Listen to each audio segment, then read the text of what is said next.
सुरक्षित करिए और दूसरा आपके बच्चों को जो आप अपने बच्चों से लेकर जो आपके अपने व्यक्ति के लिए क्या करना है, अपने आध्यात्मिक पुस्तकों का प्रचार प्रसार, अपने धर्म का प्रचार प्रसार, अपने हिंदुत्व का प्रचार प्रसार, अपने भाई बंधुओं के लिए जितना कर सकते हैं धर्म और संस्कार के मार्ग पर उनको ले जाकर उनका उत्थान करें। और तीसरा ऋण क्या है? यह तीसरा ऋण विशेष है। सब कुछ आपको फ्री में मिलता है तो आप कोई टैक्स तो देते नहीं। अच्छा, सुबह से शाम किसी एक दिन आपने परमात्मा को धन्यवाद किया कि आपने रोशनी दिया, आपने धूप दिया, ये फसल होती है, भोजन करते हैं, ये हवा आती है, ऑक्सीजन।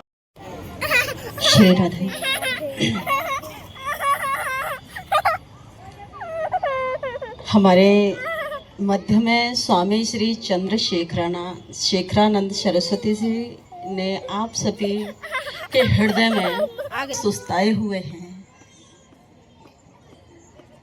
अच्छा, एक बार मुझे हाथ खड़ा करके ये बताएं, अभी किसी को नहीं करना है? महादेव आने वाले हैं,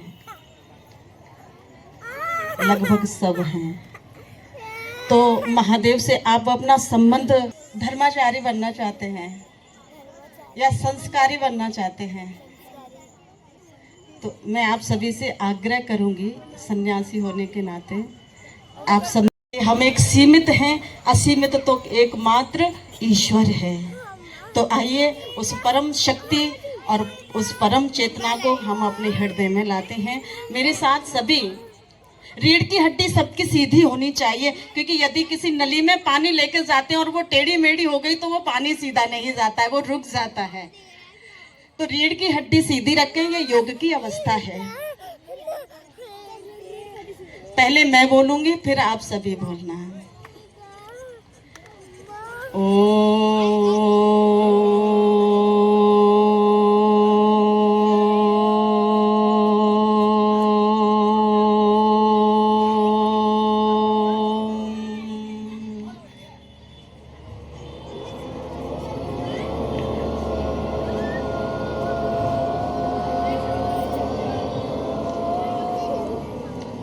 अब मेरे साथ बोलेंगे,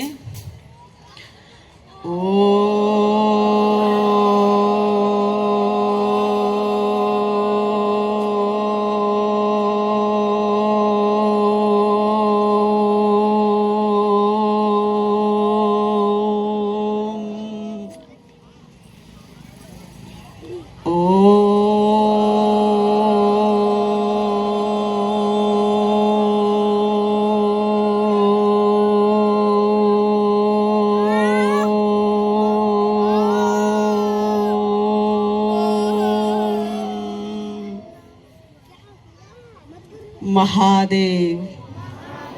सभी बोलेंगे, प्यार से बोलेंगे, दुलार से बोलेंगे और महादेव के लिए, महादेव को बुलाने के लिए बोलेंगे, महादेव महादेव महादेव। जब हम ईश्वर का नाम लेते हैं, हमारे हृदय में शांति, आस्था का प्रादुर्भाव होता है। तो पुनः इस ध्यान को एकाग्र ही रखिए। शंकरं शंकराचार्यं केशवं बादरायणं सूत्रभाष्य कृतौ वंदे भगवन्तौ पुनः पुनः। गुरुर्ब्रह्मा गुरुर्विष्णु गुरुर्देवो महेश्वरः, गुरुर्साक्षात् परं ब्रह्म तस्मै श्री गुरुवे नमः। लाली मेरे लाल की जिंद तित देखूं तित लाल, लाली देखन में गई और मैं भी हो गई लाल। बोलिए भाव भावेश्वर महादेव की। प्यार से बोलना, चिल्लाना नहीं है। भाव भावेश्वर महादेव की, भगवती पीताम्बरा मात की। प्रातः स्मरणीय अर्चनीय वंदनीय परम पूज्य गुरुदेव भगवान के पावन चरणों में प्रणाम करते। मेरे भाई बहन, एक आपको छोटी सी कथा सुनाती हूँ, और कथा कोई कहानी नहीं, जरा ध्यान से सुनना, तुम सभी के लिए वो बड़ी उपयोगी है, तुम्हारे दिलों को हिला देगी। मेरे भाई बहन, एक बूढ़ी माँ, एक घटी हुई घटना बता रही हूं मैं आपको। एक बूढ़ी माँ जो गरीब घर में थी, एक माता गरीब घर में थी, और उसका बेटा हुआ 2.5 साल का। उसके उपरांत उसके पति की मृत्यु हो जाती है।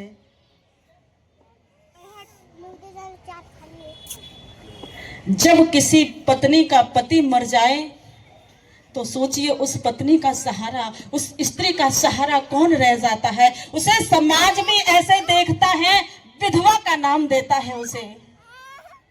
वो जरा सी रंग बिरंगी साड़ी भी नहीं पहन सकती, वो अपने चाल चलन में ऐसे बंध जाती है, जरा सा भी यदि वो अपनी मजबूरी को कंधे पर लाद के कहीं चलने की कोशिश करती है, उसको बद चलन बता दिया जाता है। भाई बहन, ऐसा है मेरा समाज। और दूसरी घटना, धीरे धीरे उसका बेटा बड़ा होता है, स्कूल में पढ़ने जाता है, और जब उसकी पढ़ाई बड़ी होने लगती है, पैसे की जरूरत होने लगती है, उसके घर में उसके पास थोड़ी बहुत जमीन होती है, और उसकी पढ़ाई के लिए, उसकी शिक्षा के लिए उसे बेच देती है। बच्चा गांव से शहर की ओर पढ़ने जाता है, पढ़ लिख करके बड़ी डिग्री लेता है। भाई बहन, तदुपरांत उसकी नौकरी लग जाती है। जब बच्चा गांव में पढ़ता था, स्कूल से आने तक का समय माता उसकी बाट देखती थी, मेरा लाल आ रहा होगा। क्योंकि जब बेटा बड़ा हुआ, जब से पति गुजरा, तब से उसने कोई सुख नहीं देखा। जब बेटा थोड़ा चला पड़ा बड़ा हुआ, तो उसकी दिन भर बाट देखती थी, मेरा बेटा आ रहा होगा। उसे अपनी मेहनत का दुख नहीं था। जब बच्चे से हर दिन बेटा उस शहर से माँ से मिलने के लिए आया जाया करता था। अब उस प्रेम का के चक्कर में बेटा धीरे धीरे अपनी माता को भूलने लगा।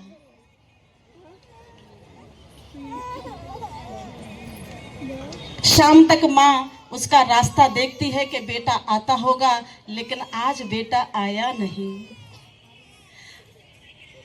रात का 9 बज गया, माँ ने इधर उधर पूछना शुरू किया, मेरा बेटा मिला क्या, मेरा बेटा आज आया क्यों नहीं है। रात का 1 बज गया, दुनिया सो रही है और वो बूढ़ी माँ रो रही है। उस प्रभु से, उस परमात्मा से प्रार्थना कर रही है, हे भगवान, मेरा बेटा जहां भी हो, जैसी भी स्थिति में हो, सुरक्षित हो, खुश हो, अच्छा हो।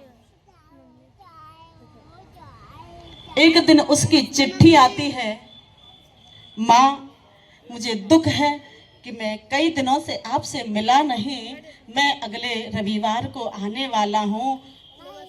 माँ बड़ी प्रसन्न हुई। अगले रविवार को बेटा आता है और क्या संदेश लाता है, माँ मैं विवाह करने वाला हूँ। माँ ने ये सुना, विवाह करने वाला हूँ, ये तो अच्छी बात है। कौन माँ नहीं चाहती कि मेरे पुत्र की शादी ना हो, विवाह ना हो, हर माँ चाहती है, लेकिन इस तरह कोई माँ नहीं चाहती है। उसने कहा ठीक है बेटा, हम तुम्हारा संबंध कराएंगे, अच्छे घर की, संस्कार घर की बेटी लाएंगे, समय से तुम्हारा विवाह करा देंगे। उसने कहा नहीं माँ, मैंने वो बात तय कर ली है, अब मैं विवाह वहीं करूंगा जहां मेरा प्रेम संबंध है। माँ ने फिर भी हिम्मत जुटाते हुए बच्चे की खुशी के लिए समर्थन किया। ठीक है बेटा, जैसी तुम्हारी इच्छा, अब तुम बड़े अफसर बन गए हो, अब तो हमारी माँ ने सहमति दे दी, बेटा ने विवाह कर लिया।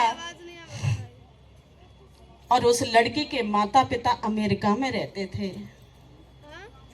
कुछ दिन तक तो वो चिट्ठी देकर के माँ की राजी खुशी लेता रहा। अब वो लड़का उस प्रेमिका की बात में आकर के वो देश छोड़ करके विदेश चला जाता है। मेरे भाई बहन, बड़ी मार्मिक कथा है, बड़ी मार्मिक कहानी है। हर दिन वो बैठी बूढ़ी माँ डाकिये से पूछती है, भैया आज मेरे बेटे की कोई चिट्ठी आई क्या? हर शाम तक वो इंतजार करती है। जब कोई चिट्ठी नहीं आती है तो उदास होकर के घर में लौट जाती है। इधर अमेरिका में रहते रहते कई वर्ष व्यतीत हो गए, एक दो बेटी बेटा हुआ और अचानक से उनमें विवाद शुरू हो गया। और विवाद यहां तक बढ़ गया कि दोनों का मन मुटाव होने लगा। उस लड़के का ना घर में मन लगता है ना ऑफिस में मन लगता है। एक दिन ऑफिस न जाकर के घर में टीवी खोल करके आस्था चैनल लाइव चल रहा था। किसी संत की कथा चल रही थी और उस कथा में संत के प्रवचन में चल रहा था माँ की ममता। मेरे भाई बहन, उस प्रवचन को सुनकर के उसका मन द्रवित हो गया। उसे अपनी माँ याद आई। अरे मेरी माँ कैसी होगी। आज उसने उस गांव के जो भी नंबर थे उसने कांटेक्ट करना चाहा, लेकिन कोई उससे कांटेक्ट नहीं हो पाया। उसने तुरंत तत्काल वीजा लिया और अपने गांव की ओर चल दिया। मेरे भाई बहन, जब वो अपने गांव में आया तो अपने माँ का और अपने घर का पता पूछने लगा गांव वालों से। अरे भैया, मेरा फला फला नाम है, ऐसा, मेरी माता कहाँ है, मेरा घर कहाँ है। मेरे भाई बहन, हमसे छूट जाता है तो उससे मन मुटाव हो जाता है। तो उससे कहने लगा, अरे अभागे, तुझे अब याद आई है तेरी माँ, अब याद आया है तुझे अपना घर, अब याद आया है तुझे तेरा गांव। कुछ लोगों ने तो दुत्कार दिया, कुछ लोगों ने उसके घर तक उसे भेज दिया। और उस टूटे फूटे घर में जिस जिस जिस कुटिया में वो माँ शयन करती थी, रहती थी, आज उसमें उसे केवल चीथड़े मिले हैं, फटे पुराने कपड़े मिले हैं। उनको पकड़ पकड़ के रोने लगा, सिसकियां भरने लगा। अरे मेरी माँ तुम कहाँ हो, आज मैं अकेली तो मिली नहीं। उसे एक लिखी हुई, बैठे हुए माता पिता सच्चे आपके भगवान हैं। मेरे भाई बहन, सच्चे आपके भगवान हैं। तो मैं यही कहना चाहती हूँ आप सभी माता पिताओं से कि अपने बच्चों को वो ही संस्कार दो कि तुम्हें वृद्धा अवस्था में भी उसी माँ की दृष्टि से देखें जो बचपन में उन्हें तुम्हारी जरूरत थी। मेरे भाई बहन।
आचार्य महामंडलेश्वर स्वामी श्री विद्यानंद सरस्वती जी महाराज, जिनके आशीष, जिनकी अनुकंपा से हम सभी को जो थोड़ा सा बोध हुआ है, उसी बोध को आप सबके मध्य में रखने का प्रयास करेंगे।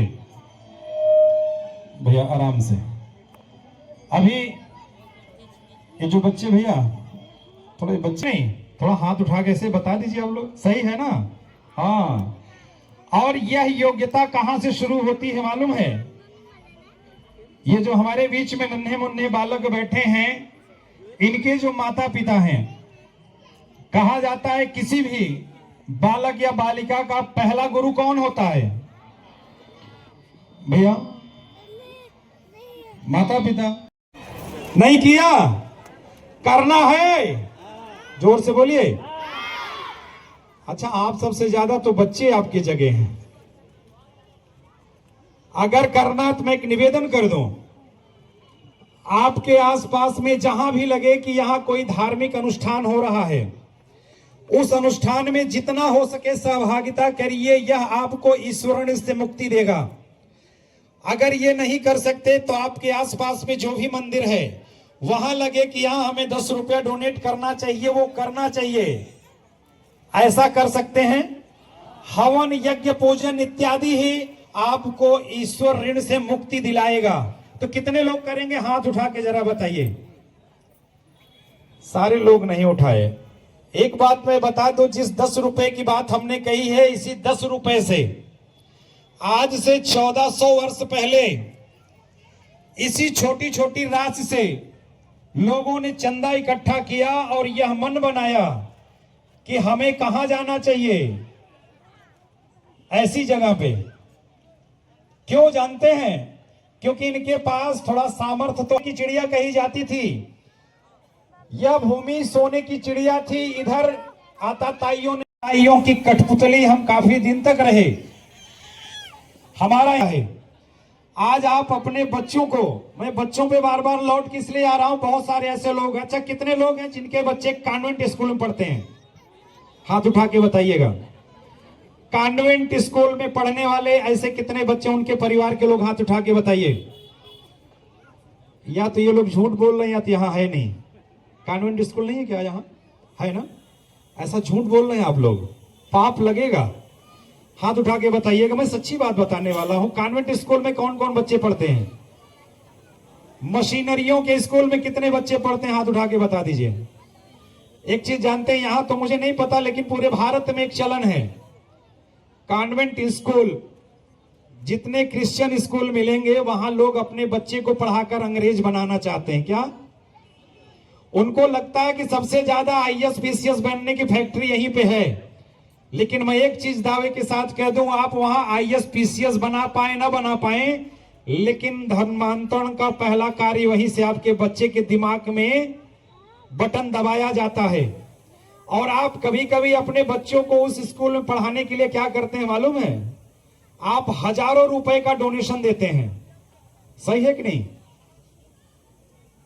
अगर यह डोनेशन हम कहें कि आपके बच्चों के काम आने वाला है, नहीं, आपके अपने उन आदिवासी भाई बहनों के काम आने वाला है। क्यों?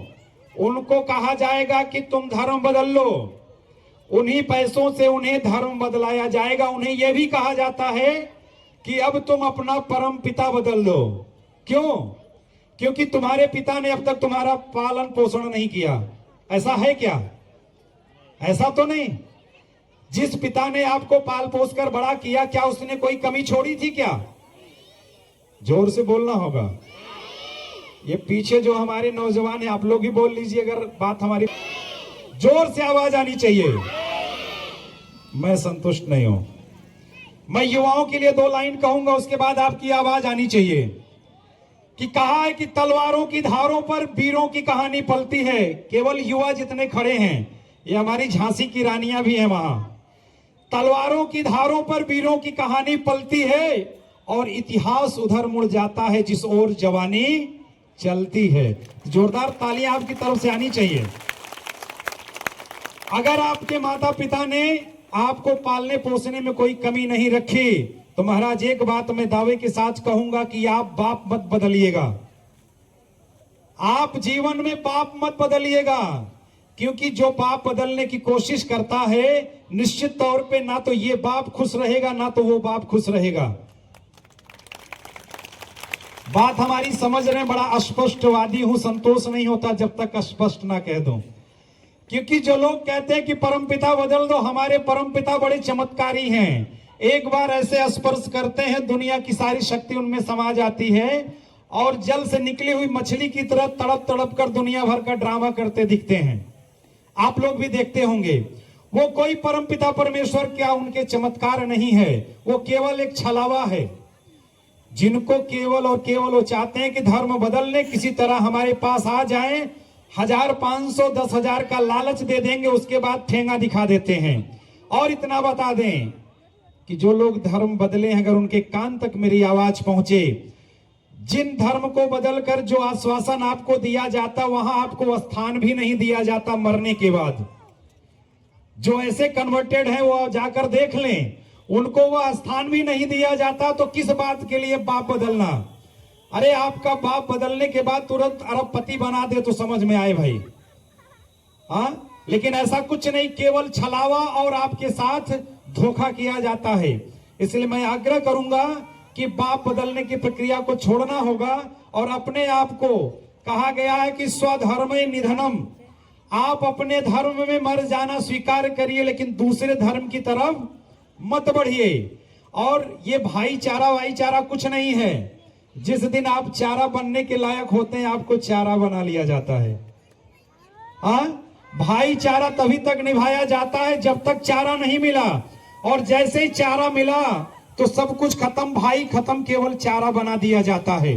अगर आपको नहीं पता तो जान जाइए, अफगानिस्तान में आपको चारा बना लिया गया, कश्मीर में आपको चारा बना लिया गया, पाकिस्तान में चारा बना लिया गया और बचे खुचे बांग्लादेश में चारा बनाया जा रहा है। इतने हिंदू भाई हैं यहाँ, मैं आप सबसे एक वादा लेना चाहता हूं, हाथ उठाकर वादा कर दीजिए कि आज के बाद से जहां अनुबंधित है ना वहां से या तो नौकरी छोड़ दीजिए या तो उस विद्यालय से अपने बच्चों को बाहर लगा लीजिए, किसी और स्कूल में लगा दीजिए, लेकिन अपने माथे पर तिलक और सर पर सिखा जरूर रखिए।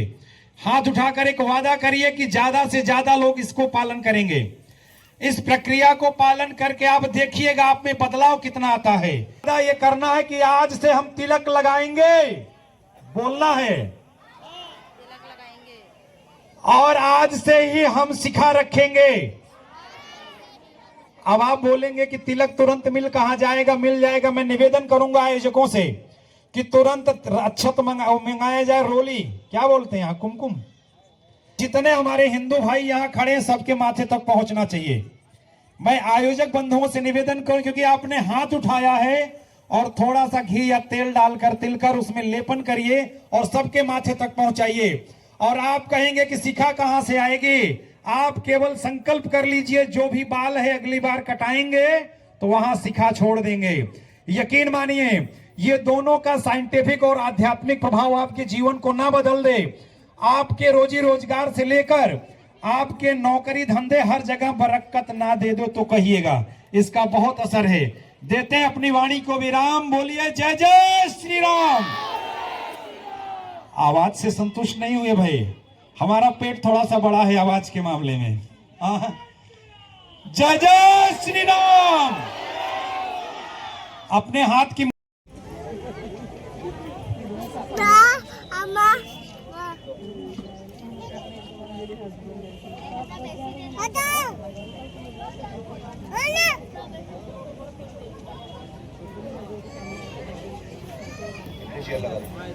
तेरी जबरदस्ती है क्या? नहीं बैठा वो जा रहा अपनी मम्मा के पास, मम्मा के पास जा रहा है। मम्मा बैठी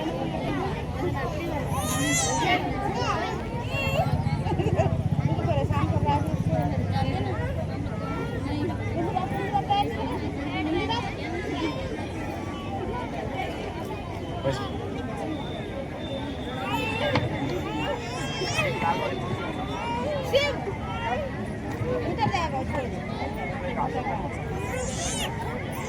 अरे उतर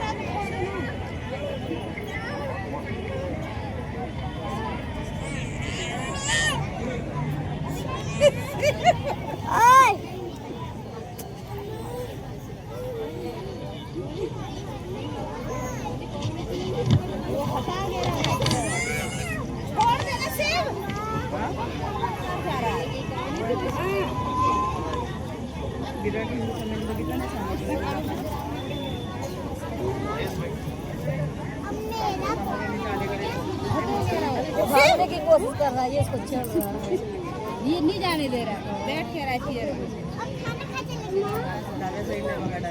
खड़े होके बड़ा बैठा।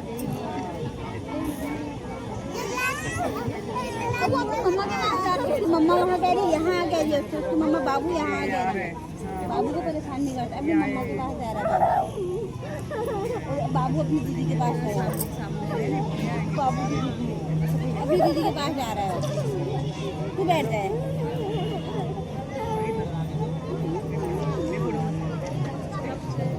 आप सभी आगंतुकों का बहुत बहुत स्वागत और अभिनंदन है। उन सब लोग का बहुत बहुत हार्दिक अभिनंदन और स्वागत है। एक बार सब लोगों के लिए आप लोग जोरदार तालियां बजाइए। पूरे देश भर में समाज जागरण के कार्य चल रहे हैं।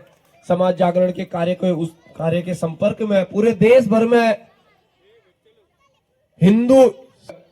20 हिंदू सम्मेलन हो गए हैं। तो इसीलिए हम सब भी बहुत सौभाग्यशाली हैं कि हम इस हिंदू सम्मेलन में सहभाग होकर पूज्य स्वामी जी का आशीर्वचन हम लोग सुनेंगे। मैं बाबू की मम्मा वहाँ यहाँ बैठ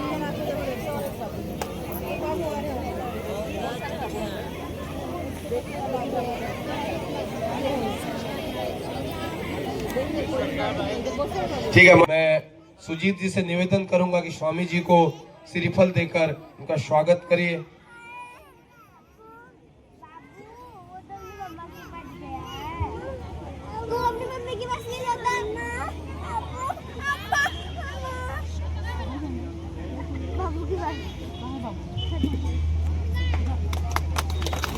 एक बार जोरदार तालियां बजाइए।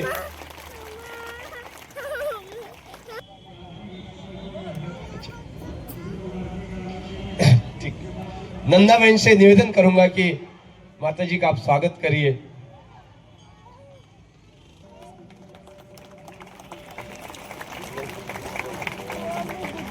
बहुत बहुत धन्यवाद। हमारे बीच में उपस्थित है स्वामी श्री चंद्रशेखर आनंद